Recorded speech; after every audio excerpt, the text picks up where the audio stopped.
ඔබ වහන්සේලා අතර ඉන්නවද කියලා. ඒ වෙලාවෙහිදී සැරියුත් මහරහතන් වහන්සේ ඉදිරිපත් වෙලා මතක් කරනවා, ස්වාමීනි මට මතකයි මේ බ්‍රාහ්මණය.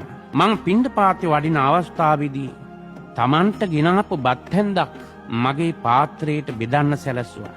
ඒ නිසා ස්වාමීනි මේ රාධ සදහැසිතින් මට පිණ්ඩපාතය පූජා කළ කෙනෙක් හැටියට මං සලකනවයි කියලා බුදුරජාණන් වහන්සේ ඉදිරියේදී මතක් කළා. බුදුරජාණන් වහන්සේ හොඳයි එහෙනම් සාරිපුත්ත මේ රාධව පැවිදි කරන්නී කියලා.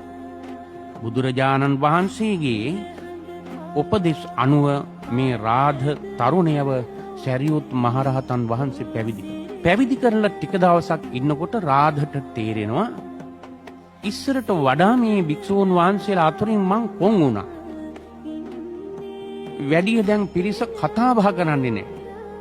මගේ ස්වરૂපය වෙනස් වුණු නිසාද? ඔහොම ටිකක් උකටලීව සිටින අවස්ථාවෙහිදී බුදුරජාණන් වහන්සේ මේ රාධ පිළිබඳව හොයන්න පටන් ගත්තා. සරියුත් හාමුදුරුවෝ හම්බ වෙලා බුදුරජාණන් වහන්සේ අහනවා, ඔබ වහන්සේ අලුතින් මහාන කළ මේ ගෝල නම කොහොමද? බුදුරජාණන් වහන්සේ බොහොම කීකරුයි. බොහොම සුවච වූ කෙනෙක් මේ රාධ. වැරද්දක් පෙන්නලා දුන්නොත් තරහ ගන්නේ නැහැ.